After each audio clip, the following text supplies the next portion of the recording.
a monster Category 5 storm with sustained winds of 185 miles per hour, now gusting to over 200 miles per hour. Dorian is gaining strength as it continues its slow march toward the U.S. It is the strongest storm on the planet this year, and right now it's lashing the Bahamas, Abaco Islands after making landfall there just the last hour. Its next target, the southeastern U.S. coast. Evacuation orders have already been issued in several South Florida communities, including Palm Beach. Florida Governor Ron DeSantis giving an update on the situation moments ago. Well, we just had a video conference call with President Trump, key members of the president's cabinet, FEMA, as well as some of the other governors from the Southeast.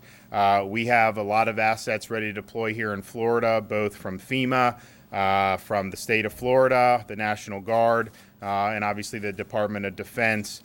Hurricane Dorian has been upgraded to a Category 5 storm with now 185 mile per hour sustained winds. And to put that in perspective, that's significantly stronger than Hurricane Andrew, which reached landfall at 165 miles per hour. It's significantly stronger than Hurricane Michael, which reached landfall at 160 mile per hour. Florida has had one hurricane in our history, the Labor Day hurricane of 1935, that reached at that level, and that was total destruction. So the strength of this storm cannot be underestimated. We will see tropical force winds within the next 48 hours. The National Hurricane Center reports Dorian could nearly stall over the Bahamas for more than 24 hours starting late tonight.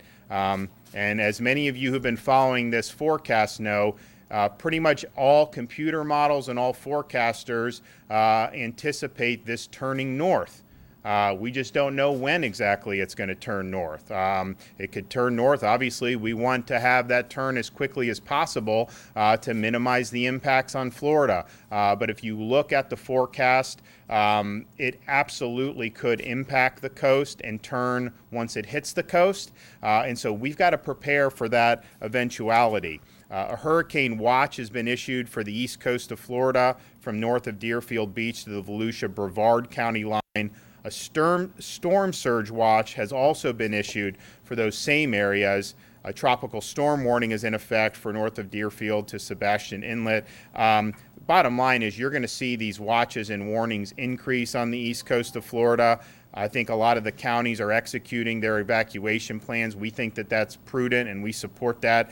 Palm Beach has mandatory evacuations today, starting at 1 p.m., zones A and B.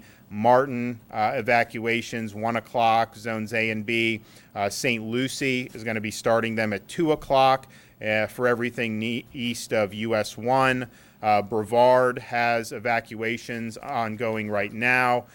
Indian River, Volusia, St. John's are all implementing evacuation plans, and we expect Flagler, Duval, Nassau counties will be announcing their plans very shortly. And it's important for people to understand if you're in an evacuation zone and you're given an order to evacuate, please heed that call. This storm at this magnitude could really cause massive destruction, and do not put your life in jeopardy by staying behind when you have a chance to get out. And you still do have time to prepare yourself and to make sure that you and your family are safe. In terms of the evacuation routes, I've directed our Secretary Tebow to suspend tolls on the Florida Turnpike, Alligator Alley, Sawgrass Expressway, and the 528 Beach Line in Central Florida. And then after doing that, I received a request from Orange County Mayor Jerry Demings to suspend tolls for the East-West Beltway around Orlando, State Roads 417 and 429. I have granted that request.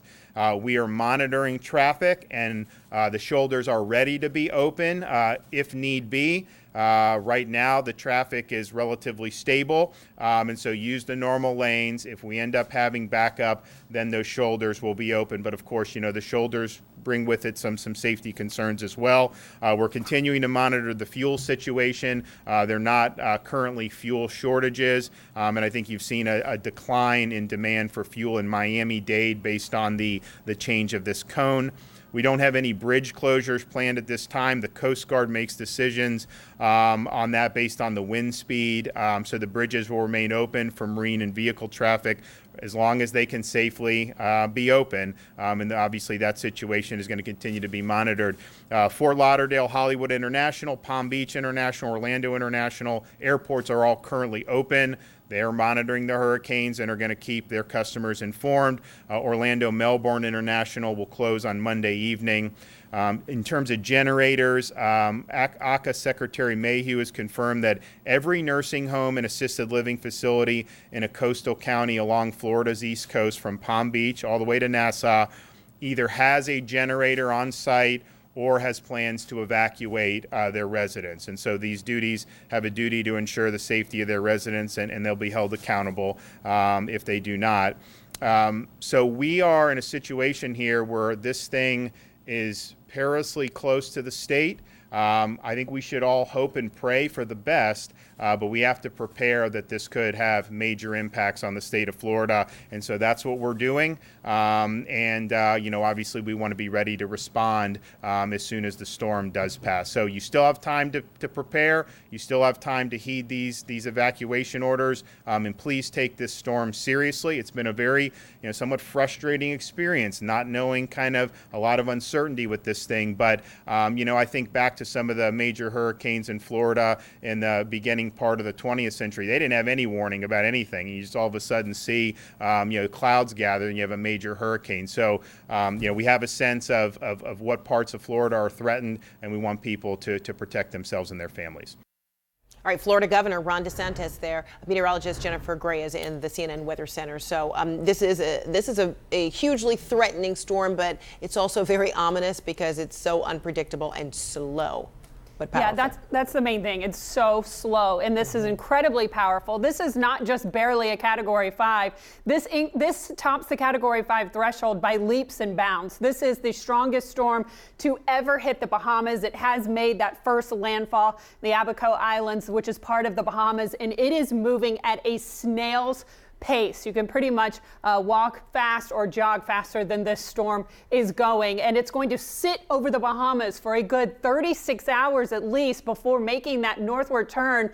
And so when you think about that, 185-mile-per-hour winds, gusts higher than 200 for a 36-hour duration, that is unprecedented. So this is moving at 7 miles per hour right now. It's going to slow even more before this takes a turn to the north. And how soon that turn happens is crucial when you're talking about the impacts to Florida and, of course, the rest of the southeast U.S. Here are all the watches and warnings, the hurricane watches, tropical storm watches and warnings, and then that turn to the north is what everyone's going to be waiting for and watching for over the coming days. It's probably not going to happen until at least Monday into Tuesday. And something to note as well, with as slow as this storm is crawling, it's only going to move about 60 miles within a 24-hour period from Monday to Tuesday, and then it's finally going to take that turn to the north. Florida's still in that cone, so if it jogs a little bit farther to the west